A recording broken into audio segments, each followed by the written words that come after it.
Hello and welcome. I am so glad you're here. I'm Beth, a creator-based coach with CMH Coaching for Life. I'm here today to help you and those you love create a life you feel grounded and at home in. Think of a life where you feel peace, love for those around you, and in a flow with just enough challenge to keep you happy and creating something wonderful. Sounds like magic, but it's not. You can create that life every single day. You can have a life full of love, excitement, hope, and creation. Our mission at CMH Coaching is to flood the earth with light through compassion, mindfulness, and hope. And I'm going to ask a favor of you. If you like what you see and hear today, think of someone you know that would enjoy and benefit from this message.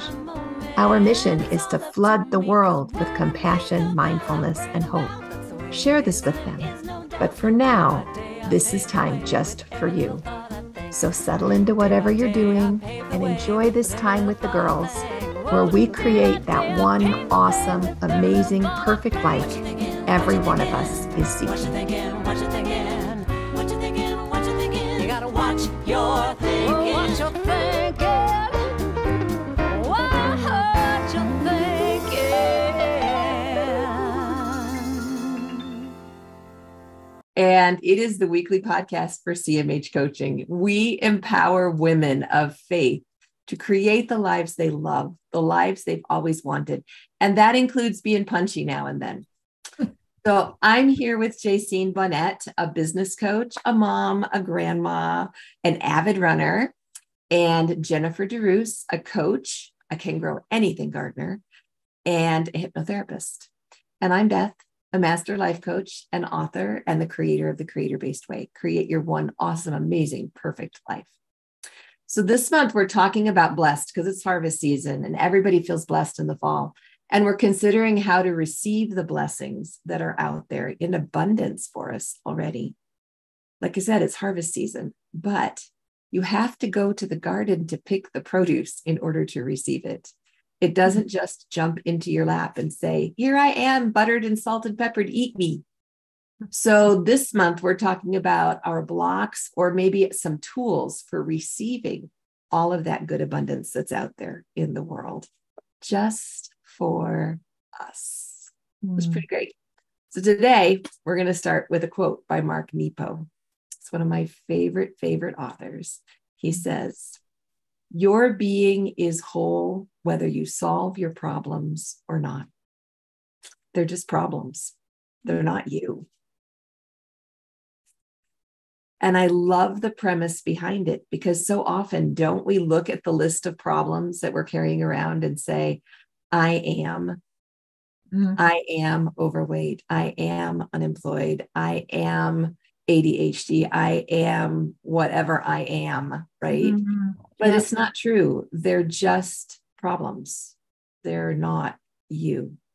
Mm-hmm. And so we're going to talk about you instead of problems today, which I think will be really fun. So I found some really interesting stuff about harvest. When you guys start looking at harvest and the holidays, so we've got the beautiful fall temperatures, which in Texas are so welcome. It's been so great. 84 degrees here right now, sunny, absolutely clear, a far cry from 118. We're really happy about that.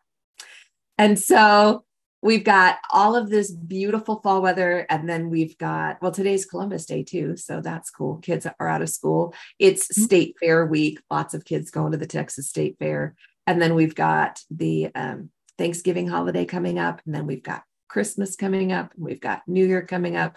Troy and I have an anniversary in the middle of all of that. It's just a season of lots of happy harvest, right? And the good holidays. So what do you guys think of when you think of harvest? To me, it's like you have worked all summer and all this time to nurture, to plant, to nurture, to weed, to like just take care to hopefully grow something that is worth harvesting. Like my raspberries were like the size of my little pinky nail. They weren't worth harvesting. I'm just saying. But Yeah, to me, that's what it is. The harvest is the culmination of all of this work we've been doing and all of this time and all of this effort. It's time to harvest and reap the benefits of what we've been doing. Yeah. When I think of harvest, I think of the great big pumpkins, the big pumpkins that are in the garden. And you're like, how did that happen? But you're right. It's the culmination of, at least here, we start gardens usually very beginning of March. So March, April, May, June, July, August, September. It's like 6 or 7 months. You get a nice, you get that harvest. What about you, Jen? What do you think about when you think of harvest? When I think about harvest, I think of the word gathering in. You're bringing in like what Jason said, the fruits, the things that you've been nurturing and growing, and bringing it in and bringing it in. And I think there's something to be said about, if you're bringing it in, you need to have a place to put it. Oh, I like that idea. So I think that's the part of when you have harvest and receive. Because when people bring in all the potatoes or all the wheat and like that, there's a place that they have to put it. And they've prepared that place. Yeah. True. Yeah. That's sometimes cool. Maybe something needs to be released and let go and moved out so that harvest can then come in. Yeah. Oh, I like that. Well, I looked up some synonyms for harvest and I was kind of surprised what some of them were. I mean, there was a harvest, like you expect is gathering, but then there was healing, deliverance, favor, provision, protection, guidance, peace, family, spiritual gifts, talents, and joy. Wow. Which, that really broadened my feel for harvest. Well, we're going to see, Jen. Think about it. I mean, because when you think about culturally, usually when there's the harvest, there's a celebration. Yeah. And family gathers. Or like, they do some type of like fall celebration or a dance or like a big meal or something. So it makes sense that joy's there. Yeah, it does. It does. And that's what we're talking about this week is about joy. So just so that we can all, I know, Jen, you probably won't date yourself here, but Jacine and I might. Did you guys ever do jazzercise? Oh gosh. I do know about it. What? I was asked not to do it. Yeah. No, did you? I never did jazzercise, but I had the leggings. Okay. And I had the leg warmers, purple ones. They were really important to me. Yeah. I was in a college. I took a college. That was one of the things that I signed up for when I was in college. And I pretty much did like one semester and they were like, yeah, you probably should do it. I was that girl going left when everyone else was going right. And well, you tried it. I did. Yeah, credit for doing it. Right. And a lot of people really loved it. It was a great big thing, the whole jazzercise movement, right? But there is, did I write it down? The gal who wrote the book for Joy-ercise, she suggests, her last name is long. And like literally Long, long, not like lots of letters. But I can't remember her first name, but she wrote this book, Wired for Joy. And in her book, she has all of these different exercises for joy. And so she calls them Joy-ercise, which I thought was really cute. So today we're going to talk about Joy-ercise and different ways that we can increase our joy in our lives. In the Monday Morning Inspiration, in the blog that's out right now, we talked about joy journals. And I know we've talked a lot about journaling.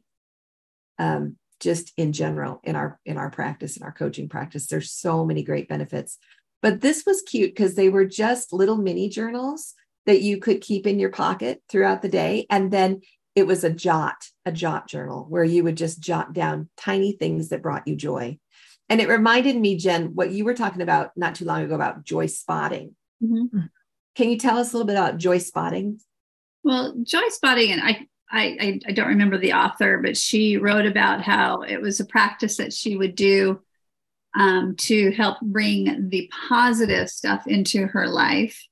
So it was like whenever she would see something that was positive or would change like a mood within her, she would call it joy spotting. And she would call it out what it was, be grateful for it, have that feeling and hold on to what sparked that joy in her. And I actually turned it into kind of like what I call a glimmer or spark. Oh, I love that. Yeah. Where it's like, because we as humans are so wired to see problems and to see the negativity, to avoid issues, that we have a hard time seeing the spark, the joy. And so we could kind of focus on that, and we anchor a thought to that feeling, it will actually start to change your subconscious beliefs. And so it's so important to, like, when you have, and since we're talking about harvest and like the receiving and the abundance, it's all about, going against possibly a lack belief we have in us. So what I've been trying to do is, when I have those glimmers or those sparks of joy, the joy spotting, or the Joy-ercise, is to look at it and say, this is creating that feeling in me. I am enough because this is creating that feeling in me. I have enough time because look at time is flowing, or I do deserve this because I am loved. Connecting that feeling with that positive thought is going to change the stuff inside of you. So that's what my glimmer and spark joy work is. I love that. That reminds me of Marie Kondo. Does it spark joy? Which of my 50 t-shirts really did spark joy? Was all, that was cool. And does it spark joy? Yeah. And then the other thing that was in Wired for Joy is gratitude glasses. And we know how powerful gratitude is. But she suggests putting on metaphorical gratitude glasses for just a day, just doing a day experiment where all day long you give concerted effort to seeing in gratitude, which I love. It's like putting on the rose-colored glasses for a day and see what happens to your day as you practice. That reminds me of, a story I heard years ago about a family that was, they had somebody important from their church that was coming to their home, and they had received news that, I don't remember, somebody that was close to them had just passed away, and it was unexpected, and it was really heart-wrenching for their family. And as this church leader showed up, he just encouraged, he said, I have been practicing gratitude, and I would love to just challenge you as you pray to just do a prayer of gratitude. And she was all prepared to offer a prayer, to ask for blessings to be upon the family, and ask for comfort and peace and all this stuff during turmoil. And so instead, she just thought, I don't even know if I can, how to pray like this, right? I don't even know.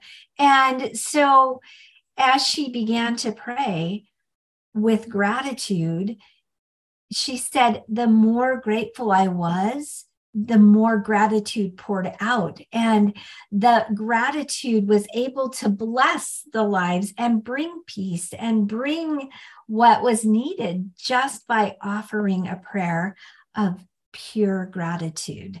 And I've never forgotten that. And I just thought, man, how cool would that be to know that all your bases would be covered, and we don't have to say, hey, we need this, but be in gratitude. So I've done it a couple times. It's really cool. I could practice more.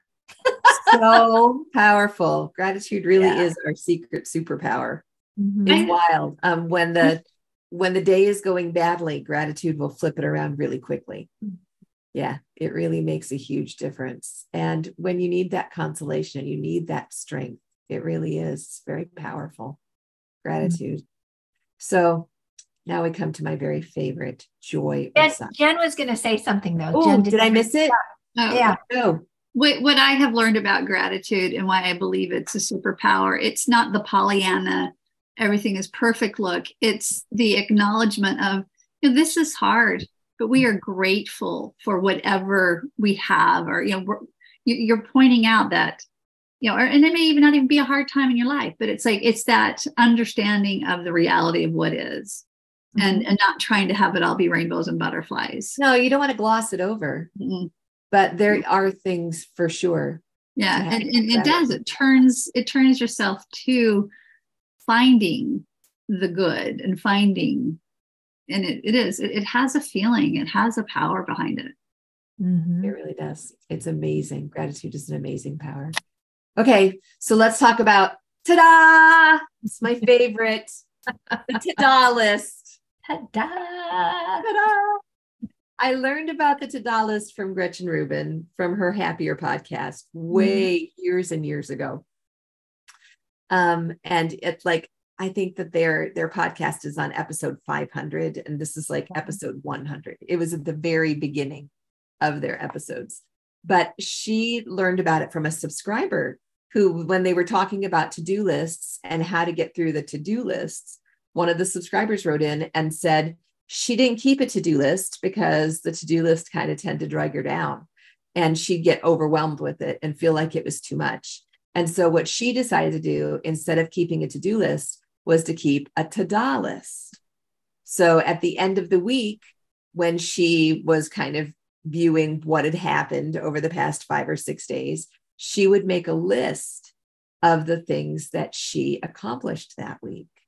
And then she would give a ta-da. And as she practiced it, she would do it more during the week as well, so she could keep track of all the things that she had done during the week. And then it became celebrating each individual thing as she went through. So like when I finish the blog, which I will tomorrow, I can ta-da, because it was done.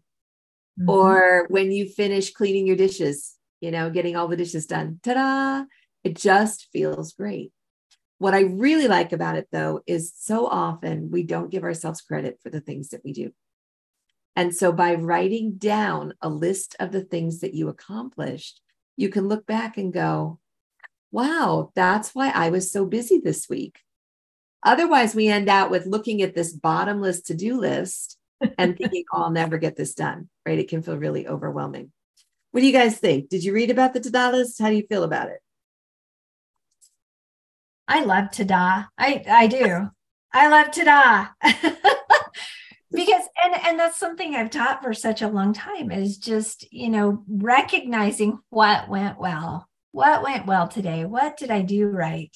What did I get done? And I just had a really big ta-da before I got on with you guys with a team member I was working with in a clinic, and just helping her understand and walk through a process that she's just been struggling with. And all of a sudden, just all of the teachings, she finally, it was like, and it was a ta-da. She was like, oh my gosh, I get this. This makes so much sense now, and it was a ta-da for her, but it was also a ta-da for me because of the work that I put in and being able to teach in a way that she could understand and give her assignments that would help her to get to that point. So anyway, yeah, it was so fun. It's fun when you help somebody else have a ta-da. I love that. That's like a double ta-da, right? Yeah. Ta-da. I love this concept for stay-at-home moms as well, or as a homeschooling mom. I homeschooled for so many years, and you would get to the end of the week and you'd think, did I do anything besides do the laundry and cook meals? Well, we got 2 chapters of science done, and we still have those timetables to study, but and it would feel like you didn't get anything done. But I think it would be so fun if somebody had said it to me back in the day, if I could just have given a number to the number of diapers I changed that week. Oh, or that would be a ta-da. Noses, a ta-da, right? The number of noses I wiped, the number of snacks I got, the number of tears you wiped away. Yeah. Right. Tears you wiped away, the number of stories you read. To just be able to write that down on a Friday and go, wow, ta-da, ta-da. I'm doing what's really important. These things are important, They're right? so important. And no wonder I've been so busy and I've done the really most important things there are. And then it would be so energizing. Mm-hmm. You know, I'm like, oh, well, if I could do that, I could do this. You know? Yeah. Yeah. Yeah. Could make a really big difference. Or for people, entrepreneurs or people who work at home, you know, if you don't get dressed and go to work, sometimes you feel like there aren't any tadas to celebrate. Duh, I put pants on instead of leggings today, you know. My jeans instead of pulling on yoga. I know. Yeah. Tadas, they just make such a difference. Yeah. Yeah. Another point that that Gretchen made that I just never would have connected was that if you're making a weekly Tada list, you are cataloging your accomplishments. So you then have this long-term, assuming you do it on a regular basis, journal of things that you have accomplished. Should you ever need, like in the case of working at home, should you ever need to show an employer or create a resume or just have some kind of data for what you've done with your time, you would have this great list of things that you accomplished. And I really do think it should include diapers. Yes. It should. Well, yes. I think nose is I'm just wiped. thinking back on, you know, I've got a granddaughter who's 14 and one that just turned 12 on Thursday last week. And just with them, and they love to look back on they love looking back at my journals because it's like, oh, you're a real person. You were 14. What? Oh, and you like what? You liked a lot of boys all at the same time. But, you know, just thinking about them seeing my Tada lists and what that would trigger in their minds, thinking, I should do this. I really like that idea, you know, because wow, Grandma, you did a lot. And, you know, I do a lot too. I just think that those things have a ripple effect. We're not just doing them just for us. It's for someone else who might find our journal, whether it is a grandchild, maybe it's a niece, maybe it's a nephew, maybe it's some random person that our journals get sent to Goodwill and somebody picks it up and they're like, oh my gosh, I totally need this, right? I don't know. I really feel like it has a ripple effect. Yeah, JC, that really like touches me because what if like that granddaughter of yours doesn't know that she can celebrate herself? Yep. How to celebrate herself and what she does through your example. Yes. See, I'm much better at doing something if I know that there's another purpose besides just me. And maybe that's, as women, maybe that's what we do. You know, it has to serve somebody more than just serve myself. And so I have a better chance of having that be successful for me now. Yeah. That works. Purpose. Yeah. Well, another purpose to the Tada list is what gets measured or what gets monitored generally gets improved just by noticing it. So for instance, after I wiped the 25th yucky nose that week, if I had written it all down at the end of the week, I probably would have been just a little gentler when I wiped the nose on Monday. Because I would have noticed it. It would have given me pause to think about something outside of just, oh, for Pete's sake, we're doing this again. You know, what gets monitored or what gets measured just by the sheer act of observation. You don't even really deliberately do anything else, but you notice and you just naturally, as a human being, tend to improve a little bit on whatever's happened. And so the continuing Tada list or the continuing accomplishment list will, even without you having to work at it, help you to improve your life. Yeah, which I think is kind of magical because I love things that just make life better, but you're not really working at. Yeah. And you're celebrating. Ta-da! Yeah. I just think it's so cool. It's the best. So, Joy-ercise. Let's think about what we might want to do to have a little bit more joy in our harvest this week. And one of those things includes coming to Coach and Clear tomorrow. Because truly, the women that attend Coach and Clear do have more joy in their lives. I've seen it. We come in, women, they'll come in and they're stressed or they're heavy with a problem or a burden or a fear. And we get to talk a little bit about a coaching principle and then share that burden with other people in the group, should they choose to share. Obviously, you don't have to. But if you choose to share, it's kind of a magical thing, because there are 8 or 10 other women in the group. And you know what? There's probably 4 or 5 of them that have the same issue. And that strengthens us as a group. And then we can get together and talk about what it is we'd like to change and do the release, the emotional release the emotional baggage, do the brainstorming and the creative process that allows us to step out, not only supported, but clearer and ready to move forward. We should all end tomorrow with ta-da! How about today? Yeah, today, tomorrow. Yeah, today be good too. It's so Monday. That's tomorrow. Yeah. And then Wednesday, you guys are doing book club. Yeah. How's the book coming? Book club, The Nightingale by Kristen. Where's my book? You started it last week, or is it this week? We started it last week. We're going to be halfway done. It's a pretty long book, but it goes pretty quickly. It's a story about 2 sisters that takes place during World War II and in France. So learning a lot about what the French actually went through, because you don't hear about that often. You don't. You hear about the Brits. Right. You hear about people in Germany. Yes. But you don't really hear about the French. Right. And it's heart-wrenching. It's also, it's a story about survival, and then also finding those moments, those little moments that you can appreciate that keep you going. And that's the reason why you do what you do. And it's really, really good. It's really good. So we're going to be through chapter 20 and tomorrow. Yes, through chapter 20 on Wednesday. For Wednesday. That'll be great. Well, and that's a normal part that just comes with being a member of the 50/50 Girl Club, which is so sweet. Yeah, to be able to come. In fact, we got a new manager for our 50/50 page this week. We're pretty excited about that. Penny Pierce has joined our team. And I have loved these first few. It is a real ta-da. Ta-da to Penny. And her posts have been so fun. I think I've seen 3 or 4 just since Saturday. She's got some great things going on for the 50/50 page. I'm really loving that. And then Thursday, we have coach training. And we're still working on the power of stillness.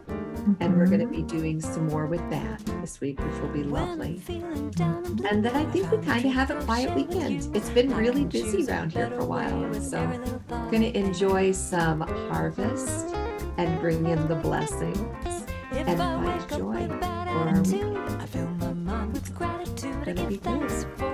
So let's practice some Joy-ercise this week. We'll come back and talk about it some more next week, and about how to receive all of that. I can choose to be happy, choose to be free, moment by moment. It's all up to me, 'cause what I think about, I bring about. That's the way it is, and there is no doubt. Day by day, I pave the way with every little thought I think.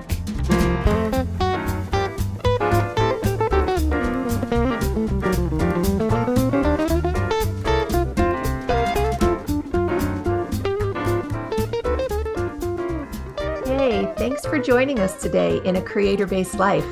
I hope you felt that compassion, mindfulness, and hope you came seeking today. You can find more of it at cmhcoaching.com or on Linktree/cmhcoaching. Of course, any social media outlet, we're there too. Because you felt the benefit and light in this message, please invite those you care deeply about to join us. Help us to create a ripple effect across the globe of compassion, mindfulness, and hope.